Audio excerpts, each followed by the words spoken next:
देखिए, अभी ये जो कोविड-19 है, ये एक महामारी है जिससे पूरी दुनिया जूझ रही है।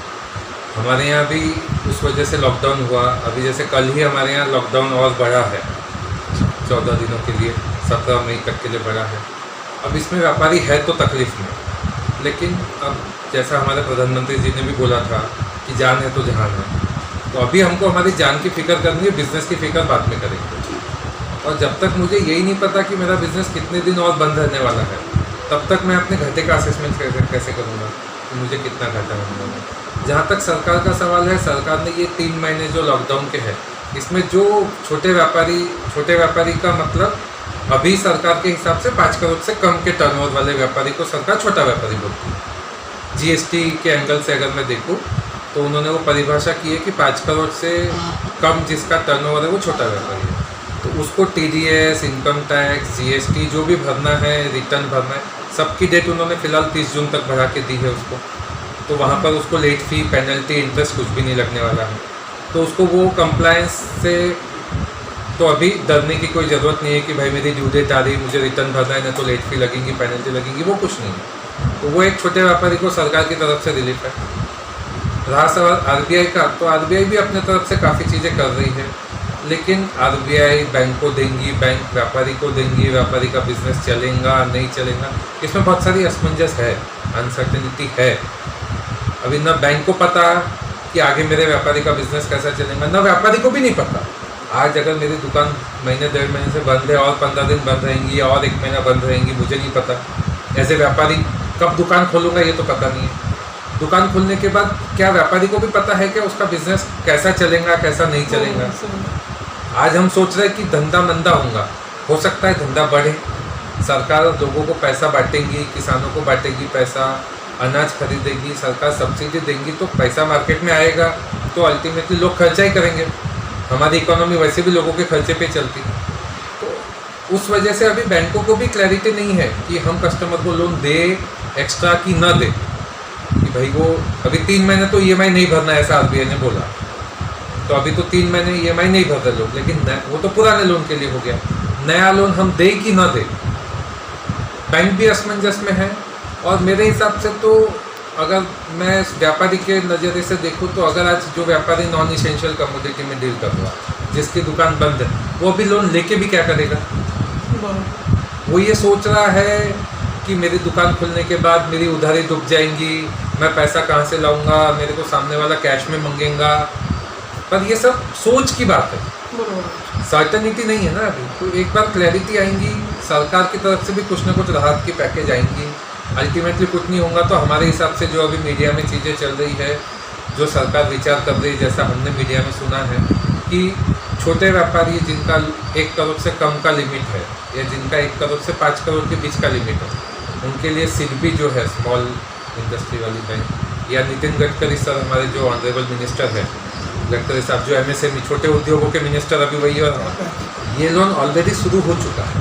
एसबीआई ने शुरू किया, पीएनबी ने शुरू किया, कोटक बैंक ने शुरू किया, ये लोन ऑलरेडी शुरू हो चुका है। आपको पता है कि अभी जिसके पास लोन है ही नहीं पहले से, वो तो नया लेने जाएगा तो तकलीफ है, क्योंकि उसका तो पूरा प्रोफाइल, रजिस्ट्री, सर्च रिपोर्ट वो सब करना पड़ता है, वो तो अभी पॉसिबल नहीं है। जिनके लोन चालू है उनको 10%, 15%, 20% एक्स्ट्रा लोन मिल रहा है, और वो कम रेट में मिल रहा है। यानी अगर जहाँ तक मैंने स्टडी किया है स्कीम्स को, एसबीआई, पीएनबी और कोटक बैंक और ऐसी 3, 4, 5 बैंकों की, अगर उनका सीसी लिमिट 12% पे चल रहा था तो उनको ये एडिशनल लोन 8-9% पे मिल रहा है। तो वो पैसा तो मिल रहा है। अब उसमें थोड़ा डिले हुआ था, लेकिन वो डिले बैंकों की वजह से नहीं हुआ था। वो डिले जहाँ तक हमने पता किया था, वो डिले ये जो लोन देने में स्टैम्प ड्यूटी भरनी पड़ती है। मेरा वही बोलना है ना कि छोटे व्यापारियों को सरकार अगर फैसिलिटी नहीं देगी तो सरकार चल ही नहीं पाएगी हमारे हिसाब से। कैसे होगा? काम ही नहीं होगा। अब रहा सवाल ये कि अभी तक जब तक लॉकडाउन से बाहर नहीं निकलेंगे तब तक सरकार को भी नहीं पता कि एक्चुअल में नुकसान कितना होगा या फ्लो कैसे आएगा बिजनेस का। मेरे ख्याल से सरकार भी उसी के लिए रुकी है कि एक बार वो फाइनल हो जाए तो फिर वो पैकेज अनाउंस करेंगे। जैसे मैंने पहले भी कहा था कि व्यापारी, छोटे व्यापारियों को सरकार की तरफ से राहत जरूर मिलेगी, लेकिन उन्हें तो थोड़ा वेट करना चाहिए। इकोनॉमी 2 एंगल से चलती है, एक तो किसान, एग्रीकल्चर, और दूसरा छोटे व्यापारी। मेरे हिसाब से छोटे व्यापारी जो है या बहुत सारे ऐसे व्यापारी हैं जिनके बिजनेस को इफेक्ट नहीं करेगा ज़्यादा, यानी ऐसा नहीं है कि जो टूरिज़्म होटल इंडस्ट्री ये सब जो है ये एक तरीके से बंद होगी कुछ समय के लिए, लेकिन कपड़ा जूता या बाकी सब चीज़ें ये रोज़मर्रा की चीज़ें हैं, ये लॉकडाउन खुलेगा तो इनका बिजनेस भी आएगा, ऐसा नहीं है कि नहीं आएगा। लेकिन इनको बुश करने के लिए एक ही चीज़ की ज़रूरत है, वो है लिक्विडिटी। सरकार को लिक्विडिटी देना ज़रूरी है, यानी किसान को कर्ज माफ़ी मिलती है, मुझे नहीं लगता कि छोटे व्यापारी को कर्ज माफ़ी की ज़रूरत है या उसको वो चीज़ की ज़रूरत है, लेकिन उसको उसको लिक्विडिटी की ज़रूरत है, वो उसको ज़रूर मिलनी चाहिए। व्यापारियों की एक मांग। पर अब ऐसा है कि व्यापारियों को आर्थिक पैकेज सरकार देगी, देना भी चाहिए सरकार ने, लेकिन अब सरकार के पास भी लिमिटेशन होंगी। हमारी इकोनॉमी में भी पहले से मंदी चल रही थी, तो सरकार के पास कितना पैसा है, सरकार कितना ज़्यादा पैसा तो छाप नहीं सकती, सरकार को अपनी लिमिटेशन देख के देना है। और इसीलिए मुझे ऐसा लगता है कि सरकार ने अभी तक पैकेज नहीं दिया, कि वो भी पूरा असेसमेंट कर रही होंगी कि एक बार पूरी सिचुएशन को अच्छे से असेस किया जाए, उसके बाद एक फुल प्रूफ पैकेज लाया जाए, क्योंकि बार बार पैकेज नहीं दे सकते। तो पर लिक्विडिटी हमारी इकोनॉमी को बूस्ट करने के लिए सबसे ज़रूरी चीज़ है लिक्विडिटी, वो बाज़ार में होना बहुत ज़रूरी है। और लिक्विडिटी के साथ एक और चीज़ जुड़ी हुई है, अभी लिक्विडिटी तो आरबीआई दे देंगी बैंक को, लिक्विडिटी का मतलब है कि आरबीआई बैंक को पैसा दे दे कि तुम आगे बांटो, या सरकार बैंक को पैसा दे दे। देखिए, सरकार ने किसानों के खातों में पैसा डाला, लेकिन सरकार व्यापारी के खाते में डायरेक्ट पैसा नहीं डाल सकती, क्योंकि व्यापारी को 1000, 2000, 5000 रुपये से कुछ नहीं होने वाला।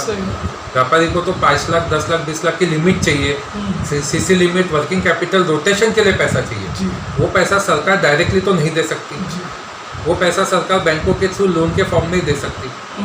अब जिस हिसाब से हमारे यहाँ पिछले कुछ समय में एनपीए बढ़े हैं, तो बैंक भी डरी हुई है, तो बैंक भी पैसा बांटना नहीं चाह रही ज़्यादा, तो लिक्विडिटी के साथ साथ कॉन्फिडेंस की कमी है।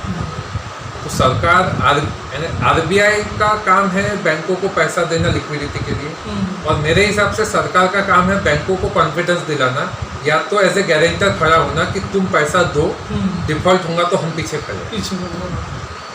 आज की डेट में सरकार का वही, आरबीआई ने बहुत अपना काम करके लिक्विडिटी दी बाजार में, लेकिन उस लिक्विडिटी का नीचे तक इन्फ्लो नहीं हो रहा, क्योंकि बैंकर कॉन्फिडेंस में नहीं है। तो अभी सरकार का सबसे अहम रोल आर्थिक पैकेज में मेरे हिसाब से ये है कि बैंकों को कॉन्फिडेंस दिया जाए, या तो एज ए गारंटर सरकार ने खड़ा होना पड़ेगा कि हम गारंटी में खड़े रहते हैं, तुम पुराना जो तुमने दिया वो ठीक है, अब नया तुम जो दोगे उसके लिए हम गारंटी देते हैं, चाहे तुम 10% एक्स्ट्रा दो या 15% एक्स्ट्रा दो, उसके लिए सरकार गाइडलाइन बनाए कि किस सेक्टर के लोगों को मिलेगा, या कितने टर्नओवर वाले व्यक्ति को मिलेगा, या कितनी सीसी लिमिट किसकी चालू है, उस पर उसको एडिशनल कितना लोन मिलेगा, उसकी गाइडलाइन सरकार बना सकती है। पर सरकार ने उस तरीके पे कुछ सोचना चाहिए, और एज ए गारंटर खड़ा होना पड़ेगा छोटे व्यापारियों के लिए सरकार को, ऐसा मेरा मानना है। उससे ही मैं सीए जेठालाल मुखियाना सभी व्यापारियों से और सभी दर्शकों से, लोगों से ये अपील करता हूँ कि अभी हम कोविड-19 की बीमारी से ग्रस्त है, या हम इस महामारी को झेल रहे हैं, इसमें मेरी अपील है कि हम सरकार के द्वारा दिए गए लॉकडाउन के इंस्ट्रक्शन का पालन करें, घर में ही रहे, सेफ रहे, मास्क, सैनिटाइज, बाकी सब चीज़ों का यूज़ करें। और फ्यूचर में हमारे बिजनेस को क्या होगा क्या नहीं, ये व्यापारी अभी ना सोचे। फिलहाल जैसे हमारे पंतप्रधान जी ने कहा था कि जान है तो जहान है, तो फिलहाल हम हमारी जान बचाने की सोचे, सेफ्टी में रहे, सेफ्टी फर्स्ट, बिजनेस बाद में होता रहेगा, बिजनेस के लिए लाइफ है वो होता रहेगा, पहले सेफ्टी जरूरी है।